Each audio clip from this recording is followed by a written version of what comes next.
It's really wonderful to see that this is a closed route, and at some point these rock barriers were put really regularly along the trail to discourage even bikes. So this is just a hiking path. It's very clean. I haven't seen one piece of trash, so it's nice that people are taking good care of this site. Right away, I see the petroglyphs.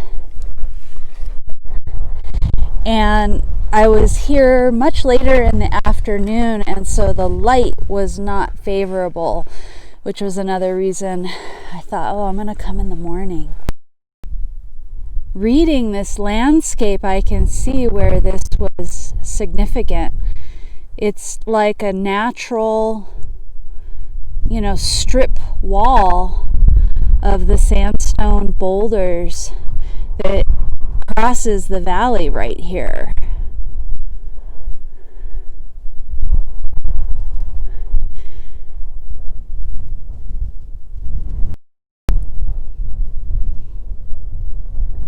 With my assessment as an amateur, what I've learned, I would say these are very old because they're very faint. But this symbol right here, we see quite often in the desert, and it says something about balance, the line through the circle, and some say that's a sign of fertility and the masculine and the feminine, and this could also be a marker of solstices.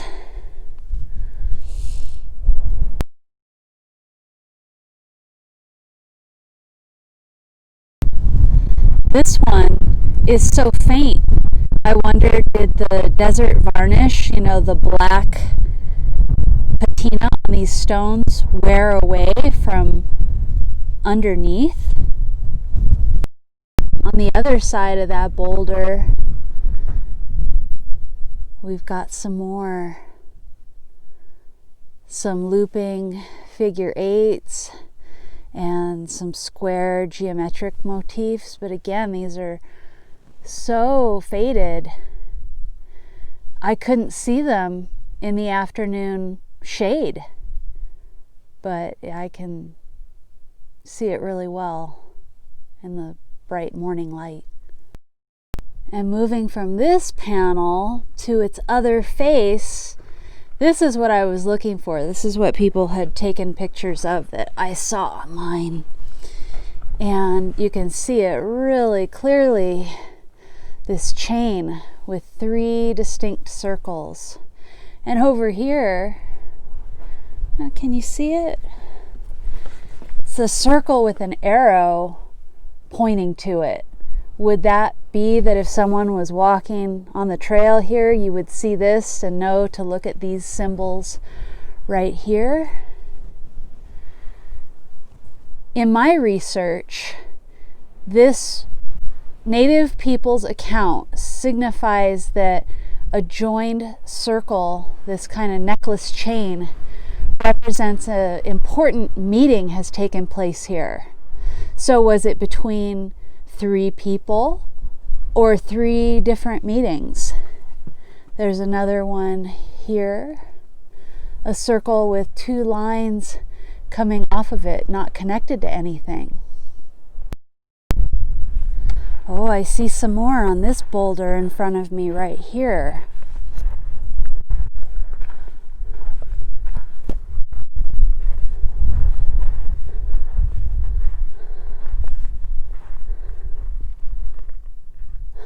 It's so funny. Yeah, they were right in front of me, but it just wasn't time to see them. And I think that's a playful way that the spirits interact. Really interesting. Sometimes they call this the dumbbell. And there are some deep grooves cut down the side of this boulder. They're just very faint. It'll be great to see what this looks like in D-stretch.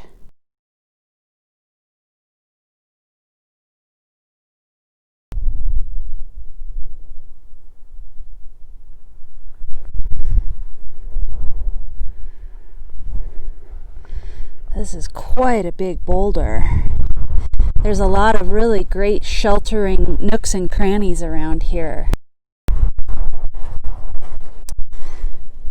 Pack rat activity. There's a lot of mouse droppings around these stones. Look what we have here. Bedrock mortar. Wow, it's quite deep.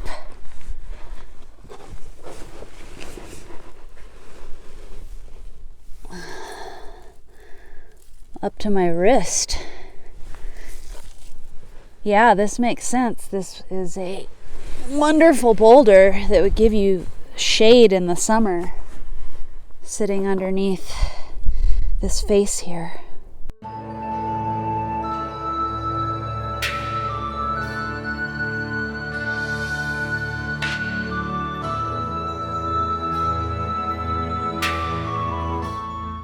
Here's some more very old petroglyphs.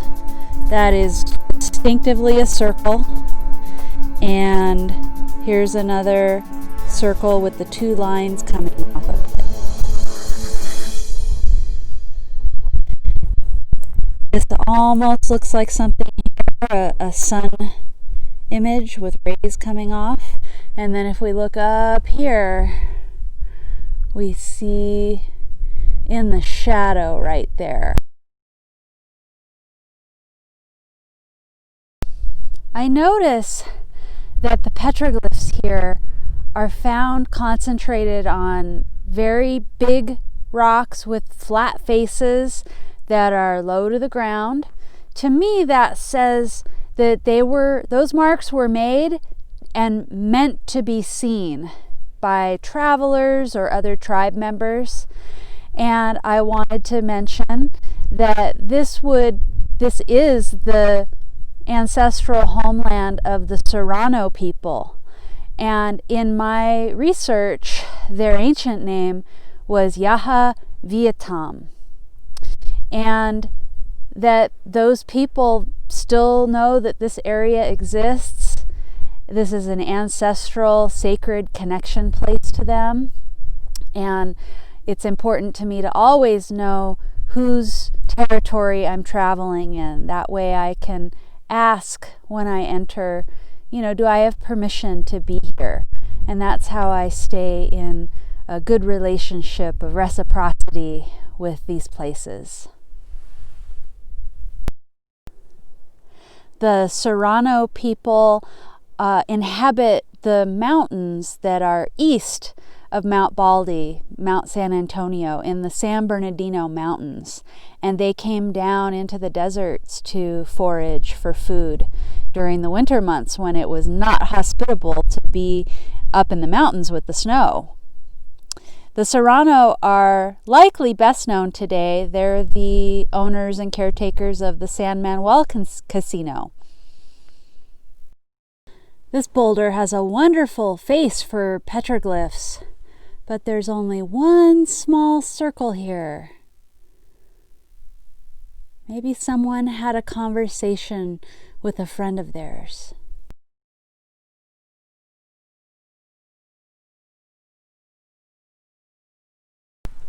It's no wonder that places like this, with these unusual rock formations, really inspire the imagination. And from there, it makes total sense to me why many people see faces in the stone and think of the rocks as having a spirit. I even like to call them the stone people. Oh, I just see a California thrasher bird.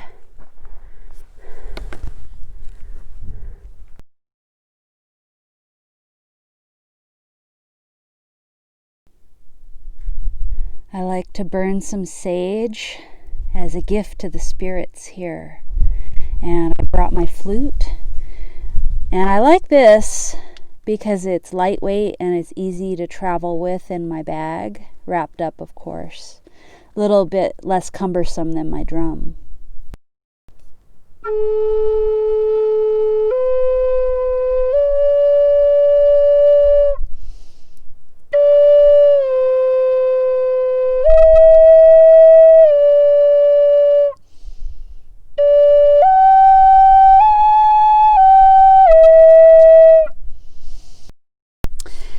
have a theory that because the concentration of petroglyphs at this site is at the closest edge to entering the valley, and thinking that it marks a bordering place where people would meet, I'll bet you that at the other side of the valley, on the edge of the rock formations there, that we would find some other petroglyphs.